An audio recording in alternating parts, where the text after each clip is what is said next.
Hi everyone, my name is Angela and today we're going to be chatting about the Goodreads Choice Awards 2024. I'm going to be going through all the categories and telling you which books I've read, what I thought about them, and if there are any books that I'm really excited to read or if there are any books that catch my eye because of the Goodreads Choice Awards. I did this last year and it was really fun, so let's get started. So first up we have the fiction category, which is like general fiction, lit fic. On this list I've only read one book and that is Martyr by Kaveh Akbar.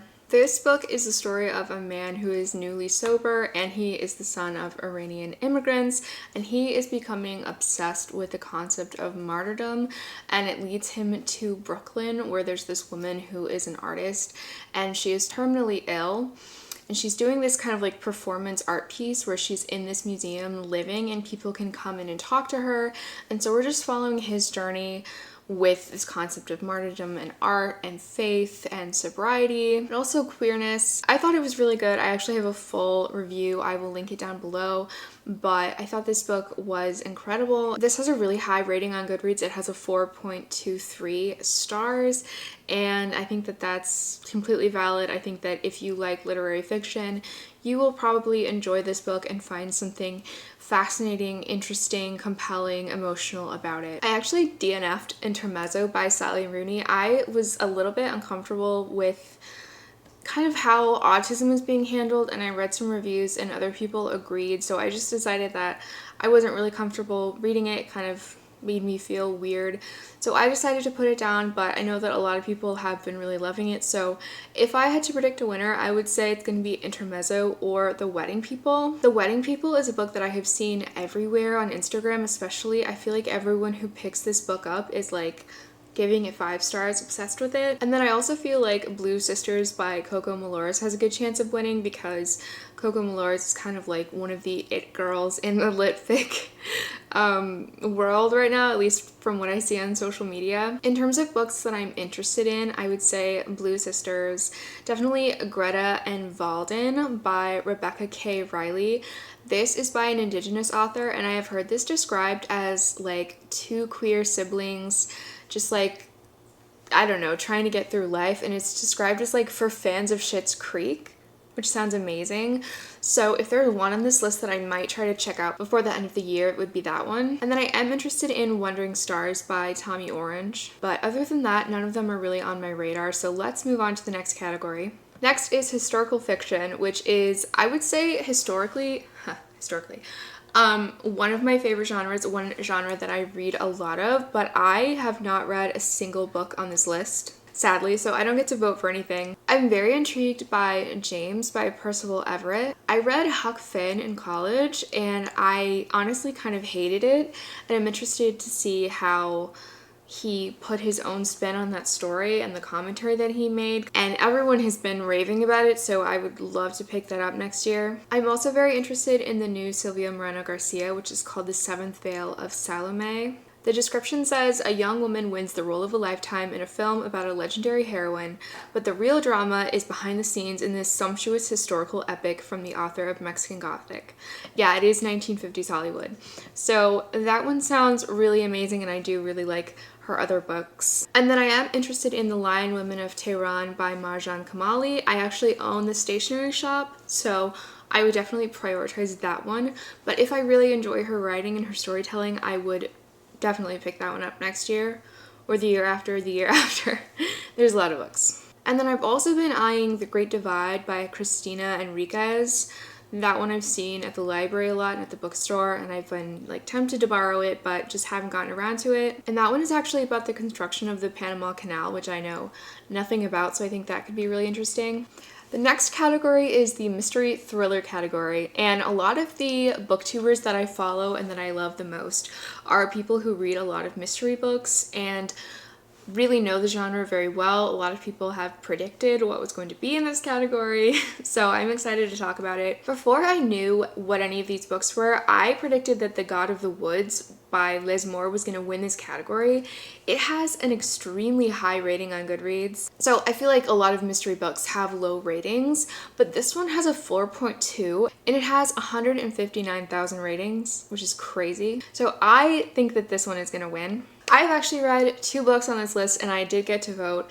I voted for The Midnight Feast by Lucy Foley. I also have a standalone review for this book on my channel, so I will link that down below. This is like one of Lucy Foley's classic rich people drama mystery novels where there's a bunch of perspectives and you're following a bunch of unpleasant rich people. In this one we are also following some like normal people who aren't wealthy. We're basically following all of these people during the opening weekend of this fancy new resort that has been built kind of in the middle of nowhere in the country in England. And there's a lot of tension between like the local residents and these wealthy developers and business moguls who have built this resort here. And we know at the beginning that there is a body, and so we're just kind of going back and seeing how this murder happened over the weekend. I thought this was a decent / good time. I think I gave it like 3.5 stars, but I voted for that one because the other book I read in this category I gave 2 stars. I actually read this last month and I buddy read it with a friend of mine, and that is How to Solve Your Own Murder by Kristen Perrin. The basic premise of this one sounds really amazing. It's this woman in the 60s gets a fortune told to her that she is going to be murdered, and so she spends her whole life paranoid and kind of keeping tabs on everyone. She ends up marrying a very wealthy man in the community. So she lives in this like big mansion in the countryside in England, and it's like a small town setting. And then in the present day, her great niece is actually trying to solve her murder. So she does get murdered, and it's kind of like this crazy coincidence or not coincidence that she was actually murdered. And I thought this had so much promise. It had so much of what I love. I love a small town setting. I love a book that feels like Agatha Christie, but I just really did not like it. I thought the present timeline was so much worse than the past timeline. The past timeline was like when the character who gets murdered was a teenager and some of her relationship dynamics with her friends, and I thought it was really like juicy and interesting. I thought our main character in the present time was just really awful at investigating and really didn't do very much, and it was just really boring. I didn't like the reveals. I didn't think they really made that much sense, or they weren't fleshed out enough. So I gave that one 2 stars. So I did vote for The Midnight Feast, even though it wasn't a favorite or anything. So in terms of what I'm interested in, I would say The God of the Woods, We Solve Murders by Richard Osman, The Mystery Guest by Nita Prose, and maybe All the Colors of the Dark by Chris Whitaker. I've heard really good things about that one, even though I have no idea what it's about. Let's move on to romance, one of my favorite genres. I have read 4 books on this list, all from authors that I have read from before. So all of these were books that I was highly anticipating. Some of them I even pre-ordered. But for me, there was a clear winner, and that was Funny Story by Emily Henry.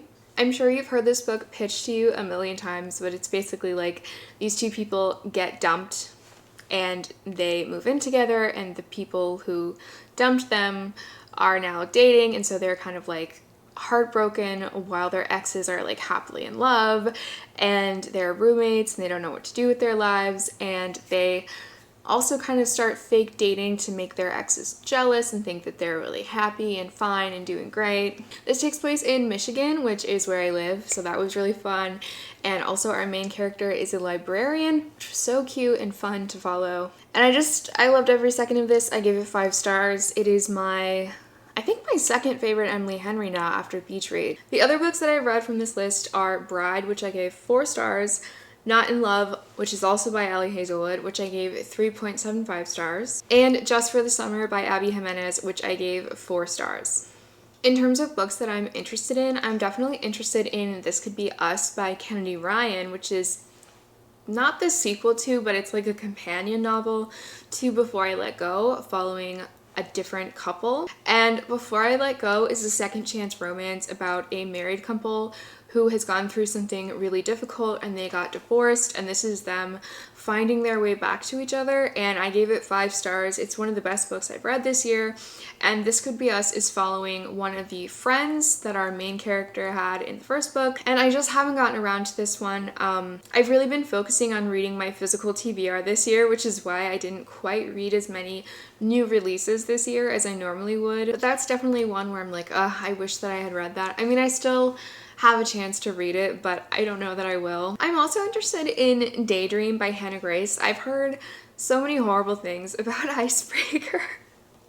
Two of my friends in real life read Icebreaker and they hated it, but the cover for Daydream is so cute that I literally just want to read it and see what it's like because it looks adorable. And then I'm also interested in A Love Song for Ricky Wilde by Tia Williams. Tia Williams is the author of 7 Days in June, which is a book that I gave 5 stars, so I should definitely buy this book, honestly, because it's a really beautiful cover and it has magical realism. I think it could really work for me. The next category is romantasy. This is a category that they added last year, and it was really fun seeing everyone react to it and be like, oh my god, there's a romantasy category. So looking at this category, I have not read a single one. I'm not really a romantasy girly. Oh, hello.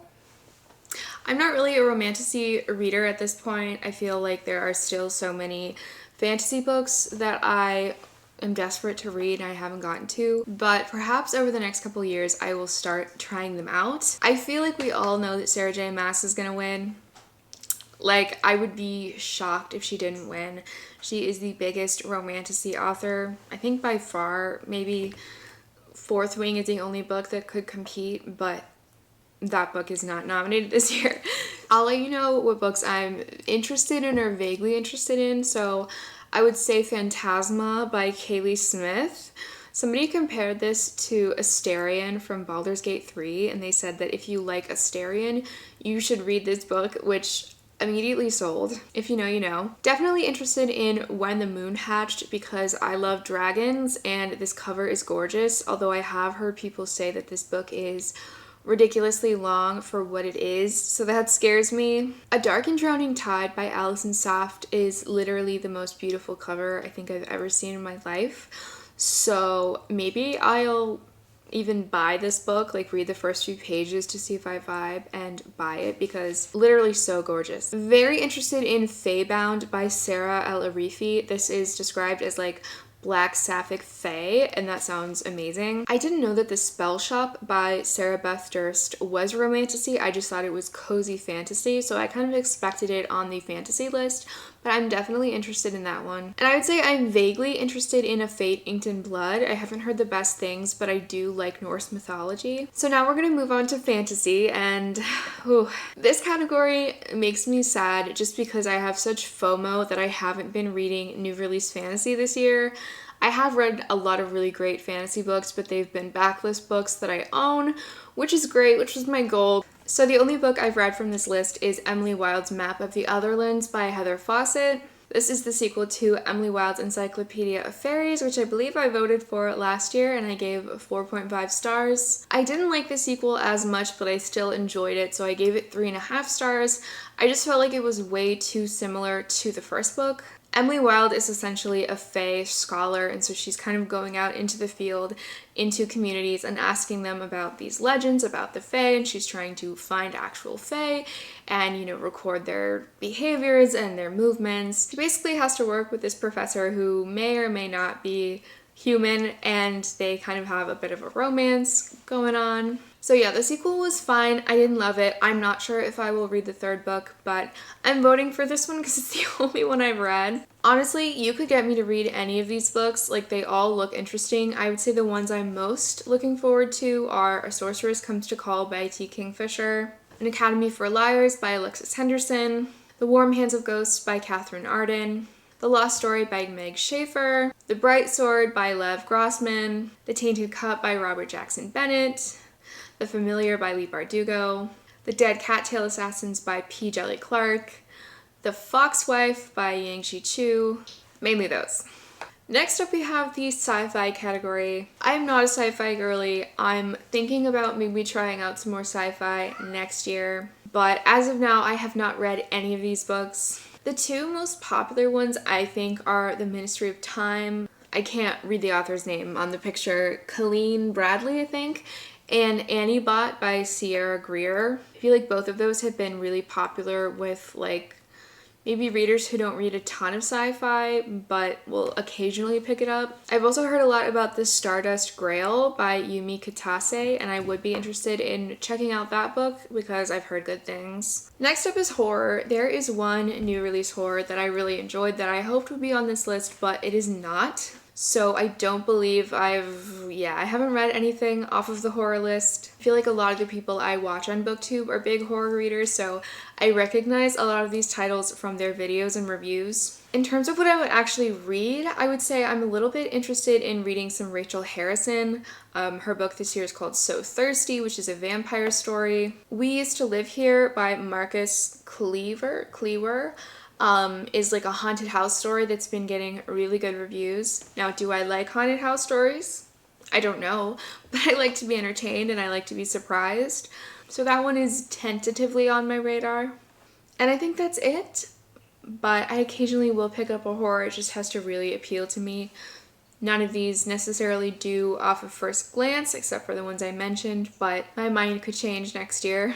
Next up is the debut novel category. I really like that this is a thing. I think it's great that we're highlighting the fact that these people have these amazing books and it's just their first book. The only book that I have read is Martyr, so I voted for Martyr, but I think that it would be very deserving of that. Kaveh Akbar is a poet, but this is his debut novel. I did actually start reading The Truth According to Ember by Danica Nava.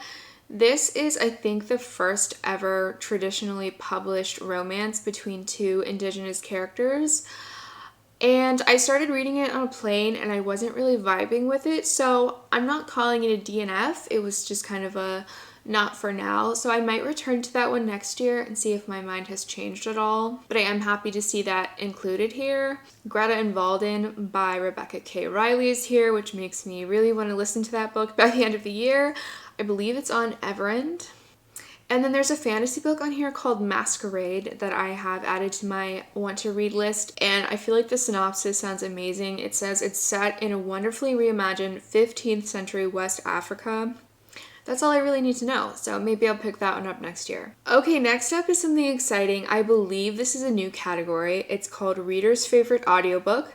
I do not remember this being here last year, so I think it's new. Of all the books on here, I've only read Just for the Summer by Abby Jimenez and Funny Story by Emily Henry, but I did not listen to either of those on audio, so it feels a little unfair to vote for one of those, so I'm abstaining from voting. I'm wondering, did the people at Goodreads, look for reviews that specifically called out the audiobook being amazing, or did they just, choose really popular narrators and see what they've narrated this year? I would love to know how they did that. All right, we're nearing the end here. I don't know that I'm gonna take much time for the nonfiction categories, so we have arrived at young adult fantasy. YA fantasy is very hit or miss for me, so take my reviews with a grain of salt. I have read 2 books on this list, and one of them I do have a standalone review for, so I will link that down below. I really did not like it. I gave it 2.5 stars. I was bored to tears. I didn't think it was poorly done necessarily. Something was missing for me to be engaged. I haven't even said the book yet. It's Where the Dark Stands Still by A.B. Peranek. This is a YA fantasy that takes place in Poland in some historical period, maybe the 1800s, and it is based off of Polish folklore. Our main character, Liska, has magic and she's terrified of her magic. Magic is shunned in the community where she lives, so she goes into the woods to make a deal with the devil, and she ends up staying with this demon who she's made a deal with in his sentient manner. And you might be thinking, that sounds really good, but I personally was bored to tears, sadly. So the book that I voted for is Ruthless Vows by Rebecca Ross. Divine Rivals was one of my favorite books of last year, and this is the sequel, the last book in the duology, and I gave this 3 stars. I was really disappointed with this book. It was so much longer than it needed to be. I thought it was so boring. It did not have the pacing of the first book. It wasn't gripping like the first book. I honestly don't even remember what happened, really. But at the end of the day, I did still really love Divine Rivals, so I did still enjoy parts of this book. I was just disappointed overall, but I'm still voting for it.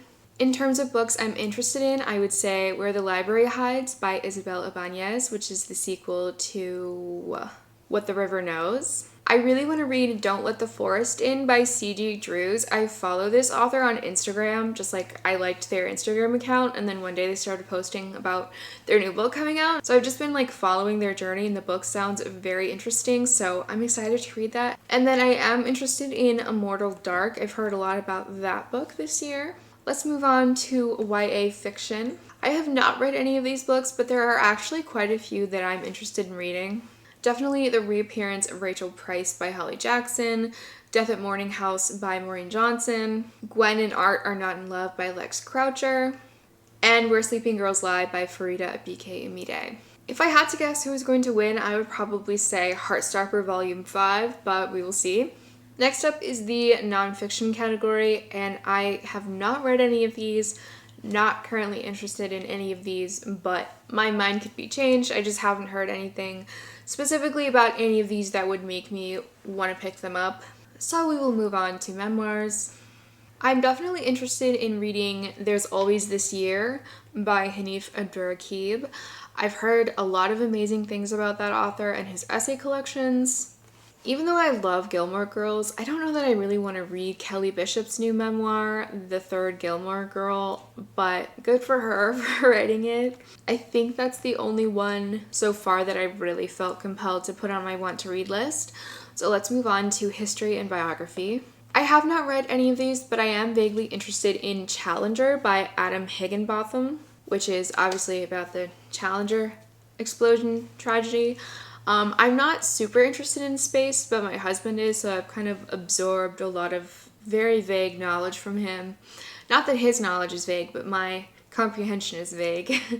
And I think that it would be interesting to listen to that book. I'm also kind of intrigued by The Elements of Marie Curie by Deva Sobel. I'm not a science girly either, but I think Marie Curie is interesting. And she was Polish, which is fun. And I haven't heard anything much about any of these other books, but I'm excited to see some people pick these up because of the Goodreads Choice Awards or review them, and hopefully I'll get some more recommendations for my next year of reading. And those are all the categories in the Goodreads Choice Awards this year. This is just the opening round, so we will be voting again in like a couple weeks, so that will be fun.